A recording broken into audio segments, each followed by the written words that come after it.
how to get what you want. How to position yourself ahead of the crowd. It was not exactly what I expected. Oh, it certainly was a great adventure. I didn't get paid as much as I normally do, but some of the best rewards in life are not necessarily financial. But without a doubt, the highlight of my 3-week speaking tour of South Africa was the weekend we went to the game park. Now, it's not at all like a zoo, and even though you get covered in dust from head to foot, it's hardly roughing it.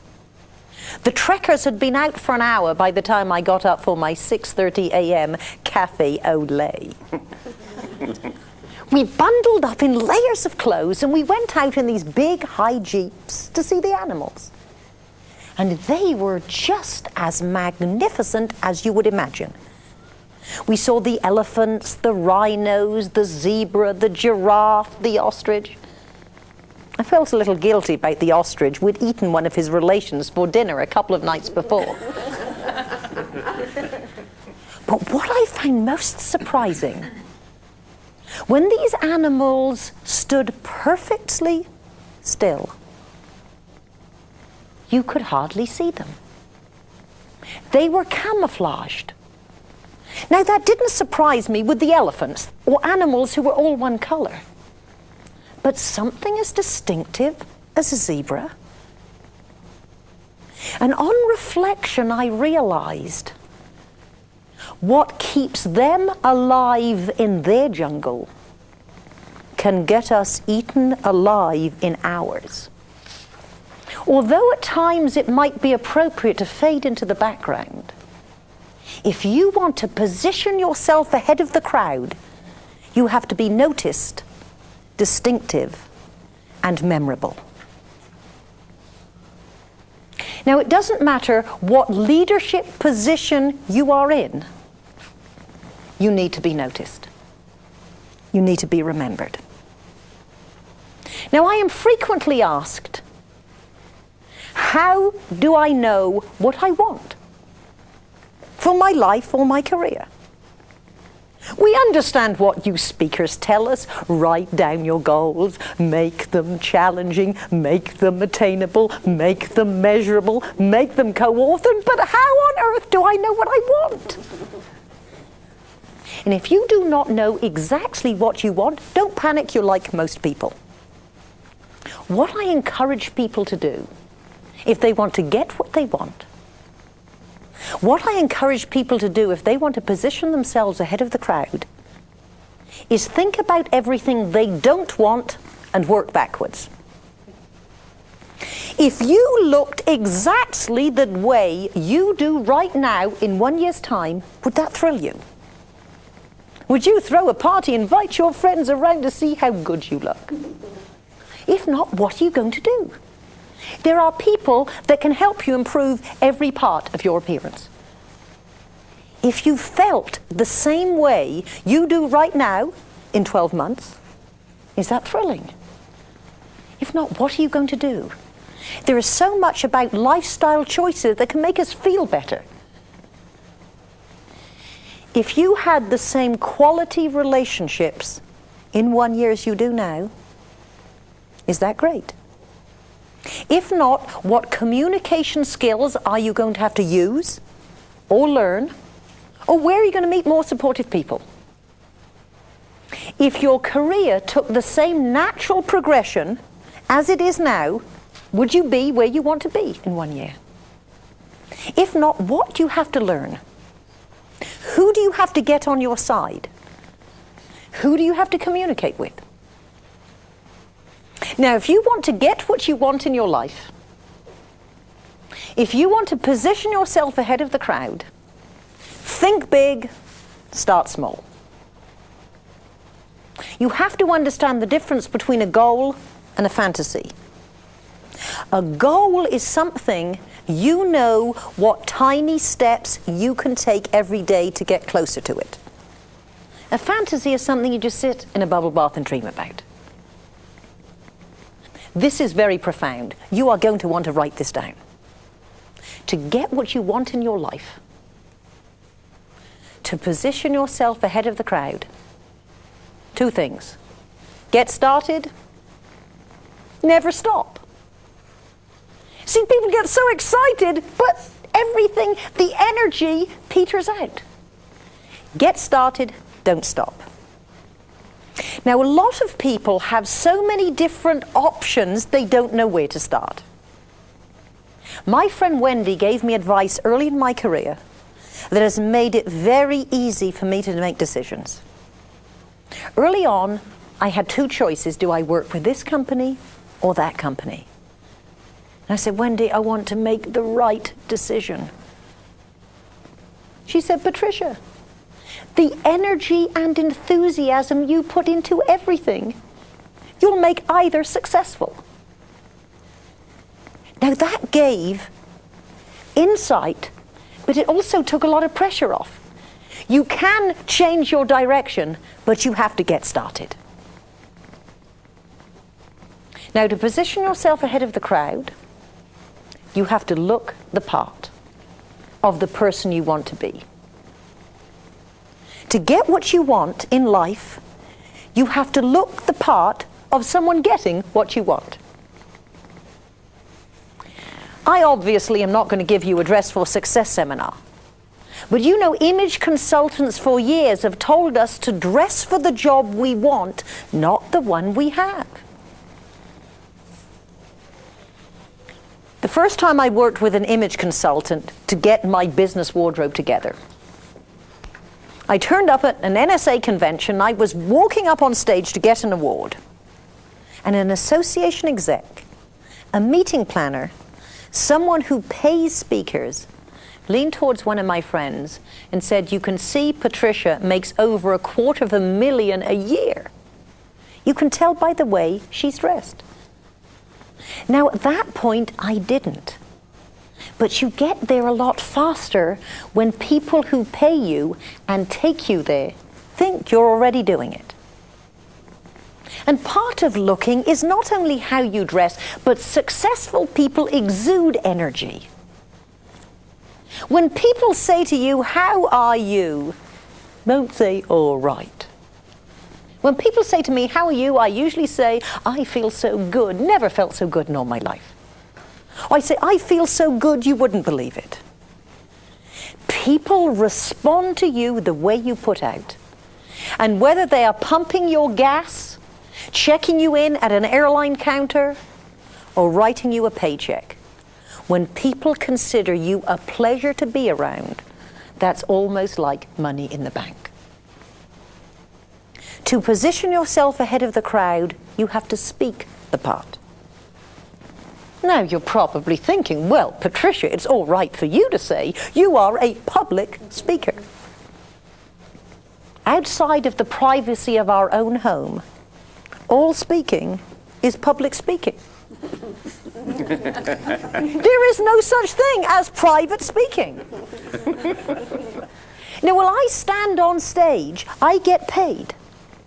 But do you realize if you went up to somebody at the cheese dip at the Chamber of Commerce mixer and started a conversation and you do business with that person, that 10-minute public speech could be worth more to you than me standing on stage speaking to 9,000 people. Don't tell me it isn't a public speech that is paid. In a company, if you get into the elevator and suddenly see the chairman of the board, you have 30 seconds to give a speech that can help your long-term career. Now, most people say, when I get in the elevator, if I meet the chairman of the board, I don't know what to say. Isn't it better to have something to say and never meet him or her than meet him or her and not think of anything to say? Profound stuff. But imagine if you get in the elevator, you suddenly see the chairman of the board, you go say, well, hello, Mr. Smith. I'm Patricia Fripp. I met you at the company party. I'm in the meeting planning department. Did you know we saved the company $250,000 last quarter? Oh, here's my floor. That is a public speech that can help your long-term career. You think big, you start small. See, in getting what you want in life, in positioning yourself ahead of the crowd, it's the tiny, everyday activity that gets you closer. That's all part of the goal. Get started, don't stop. Now, when we speak, you have to learn to handle the details, but report on the deals. I had a secretary, Maggie, very sweet, nice, wonderful young lady, dedicated, but she drove me crazy. We would do a mailing. I said, Maggie, was that successful? Oh, very. How many did we sell? A lot. I said, Maggie, bottom line, how many pieces did we mail? What was the cost? What was the return? What is your recommendation? She's not working with me anymore because she handled the details. But you really get paid when you have the overview. You look at the deals. Young lady who knew this, used to work for me, now has another job. She is the executive director of an association that's going through a tough time. She literally has to justify her existence. I said, Becky, do you send reports to your board of directors? She said, yes. I said, let me see one. She said, sent 20 faxes. I said, remember what I taught you? Handle the details, report on the deals. What you actually did was not send 20 faxes. You personally invited 20 Ford dealers to hear our Ford speaker. 14 people attended at a profit of so much to our association. Yes, you have to handle the details, but how you justify your position and position yourself ahead of the crowd is to bottom line report on the deals. You position yourself ahead of the crowd by dealing from strength. Strength is who you are and who you are perceived to be. I have a friend, Judy Mario. She used to be in the convention and special event business in Las Vegas. Burton Cohen, who was the general manager of the Desert Inn under Howard Hughes, once said, if you want the possible done, you can hire anybody. If you want the impossible done, you have to call Judy Mario. Now, do you understand when people think that about you? You are positioned ahead of the crowd. There is no competition. When people think this about you, you can get what you want because there is no competition. Now, doing the impossible isn't really doing the impossible. It's just doing things that other people think they can't do. I was sitting next to a gentleman on an airplane. He said, I had to deliver an 18-page dull report. I went to a young lady in our publicity department and said, help. She took the 18 pages, she added graphs, cartoons, diagrams, and made this a really fun, interesting to listen to report. The president of the company was so impressed.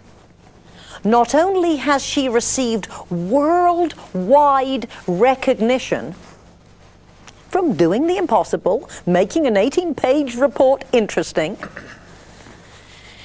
everybody who has to present any type of presentation that's important has to run it by her before they present it, whether it's internal or external.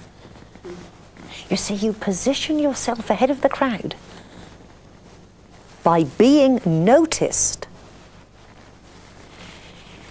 Now, you have to do things to be noticed where there sometimes appears to be no payback. You see, what you are and how you're perceived to be is your values and your ethics and your everyday habits. The same gentleman on the plane told me I completed my project with the company. And I fortunately was in a pretty good position. I could take my time getting my next assignment. I went to a woman in Atlanta who helps people position themselves and package themselves so they can get their next job. And I wanted to go into another industry. I had no experience, so I really needed her help. We worked together for 4 months. The first time around, I was their second choice. Didn't get the job. That first person didn't work out, so they called me. I love my job. This position is fabulous. And I was surprised because the woman didn't send me a bill. And when I telephoned and asked about it, she said, "You don't remember who I am, do you?" She said, 9 years ago, my husband lost his job. He'd worked for that company for 15 years and he was so depressed he was almost suicidal. You interviewed him for a job. You didn't have one. But you took the time to call somebody else and set up an interview and follow up to make sure he got it. He's worked there for 9 years and he's very happy. This one's on me. See, when you do things with no payback, there's always a payback. My friend Carol Kelby sold well over an average of $1 million a month in the real estate industry in a slow market in a very low price area. I stayed with her a couple of years ago and I said, "Kelby, I've heard these stories about you for years, but how did you actually do it?" She said, "One night I had an appointment with the gentleman I was listing his home. He found the next one he wanted and he was buying it directly from the builder, so I had no commission in that transaction. And I was working the numbers every which way I could, and I found if he paid me a commission, he was not going to qualify for his loan." She said, you're going to have to sell your house yourself. Get a pen, I'll tell you how to do it." He said, "Carol, why would you tell me how to do it? You won't make any money." And listen to what she said. She said, "It's the cost of doing business. You don't get paid for everything you do." Next morning he called her. He said, "Carol, do you know what I do?" She said, "Yes, you work in personnel with this big company." He said, "No, I'm in charge of personnel. We have just merged with another company. We will be hiring 3,000 more people. Many of them will be relocating. And they're all yours." She said, "At the time I thought, what if he's lying and only sends me 100?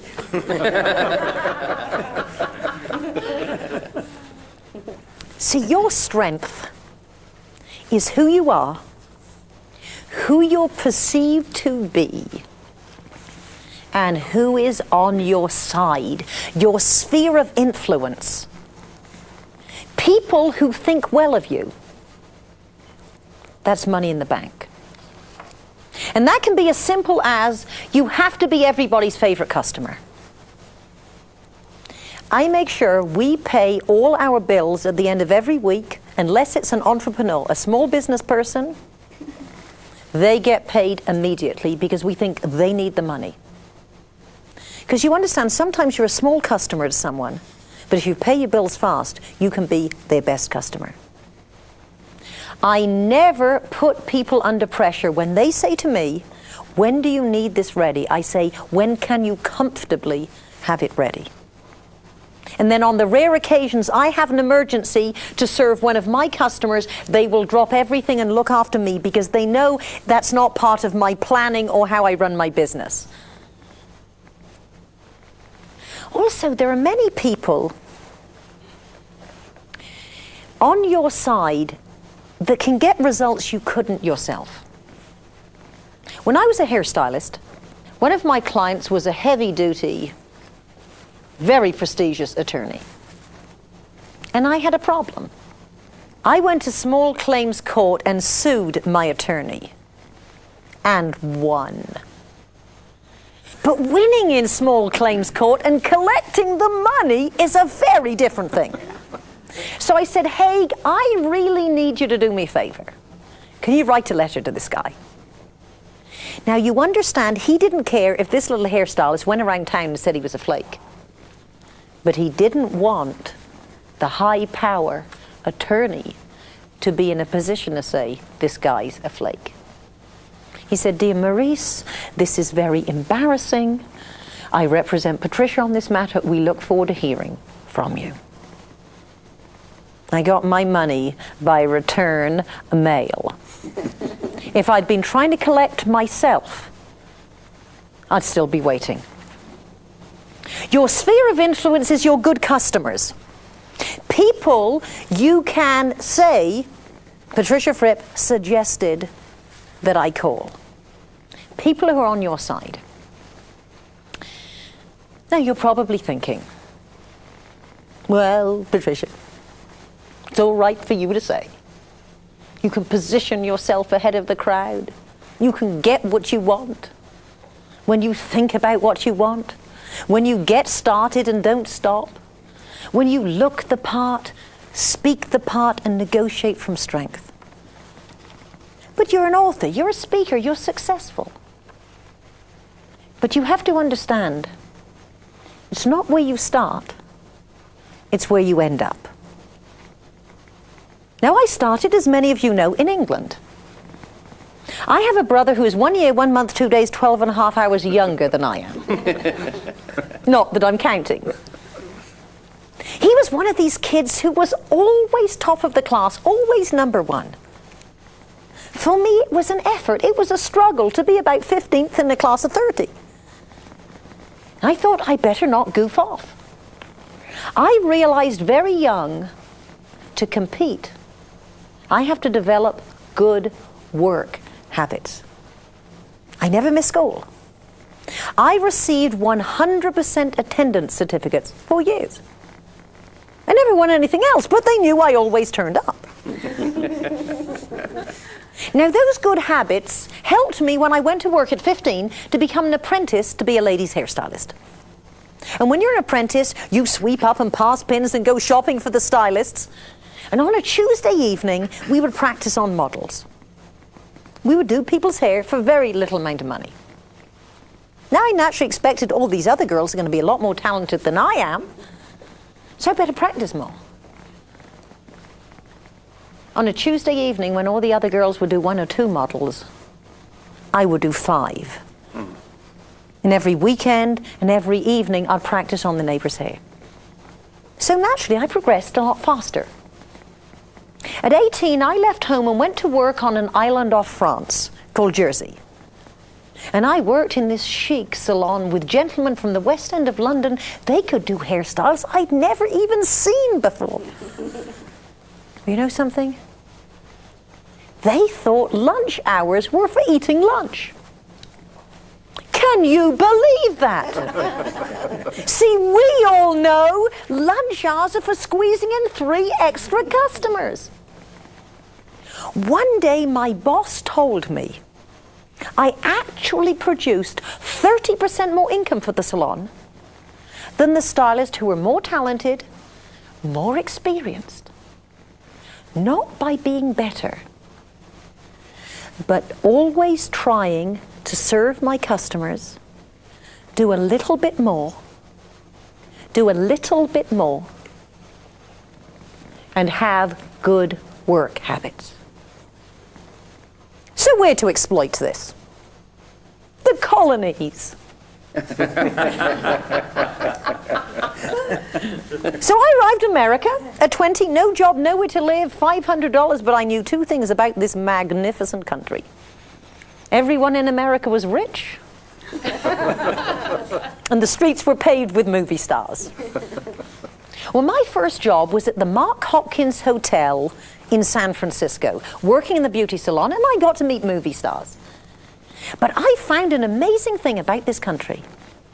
Hairstylists get paid 100% on commission. No guarantee, no sick pay, no vacation pay, 100% commission. And to me, this was a license to steal. My boss had never seen anyone work the way I did. He said, Patricia, go back to England, bring over 28 of your friends, and I will become a multi-millionaire. I thought, and I said, Charles, I don't know anybody who wants to work the way I do.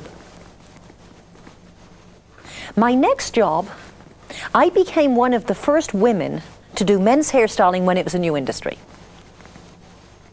And I worked very hard, had some good teachers, and I became a star stylist, very well known in San Francisco. I was the only woman in the salon, so that gave me extra visibility and publicity. Then another young lady, Judy, came to join us, and I realized for her it was probably a bit uncomfortable because I was so obviously the star. But I tried to get her involved in everything I did. I gave her all my overflow business, which was considerable.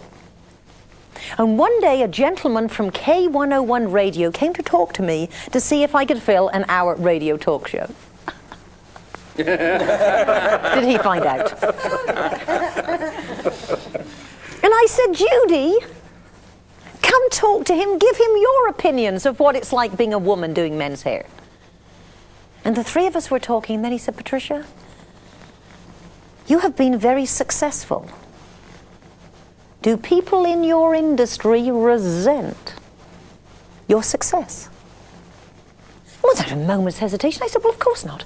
Why would they resent my success? They see I work 6 days a week, 12, 14 hours a day, every night go out, pass out business cards. In exactly the same moment, Judy said, well, yes, of course they resent her success. You know, her words hit me between the eyes. I suddenly realized at age 25, I was no longer working hard to keep up. I was now ahead of the crowd. But even more important, I realized if I was going to live up to just a small portion of my potential, I could not be concerned what people think about me who are less ambitious than I was. I made the conscious choice, if I was going to position myself ahead of the crowd, not only did I have to look the part, speak the part, and negotiate from strength, I had to develop exceptionally good work habits and associate with other movers and shakers in my industry and others, even if I was a little intimidated being around them. A few years ago, I met a very famous newscaster. And she told us advice that had been given to her at the beginning of her career by a real star in the industry. At that point, she'd got a job when the networks were really forced to hire women. And they gave her a lot of piddly assignments that weren't worth much. And this superstar said to her, take every crumb they throw you and handle them magnificently. See, that's thinking big, but starting small. That's doing things you're not paid for. That's having a goal, something you can work towards. That isn't a fantasy. That's certainly developing exceptionally good work habits. Let's summarize. If you want to position yourself ahead of the crowd, if you don't know what you want, think about everything you don't want and work backwards. Understand the difference between a goal and a fantasy is with a goal, there are tiny steps you can take each day to get closer to that goal. A fantasy is something you just sit in the bubble bath and dream about. You have to look the part of the person you want to be and the life you want to have. You have to speak the part. Remember, all speaking is public speaking. Strength comes from who you are perceived to be, and who is on your side. And finally, remember, it's not where you start out in life, but it's where you end up.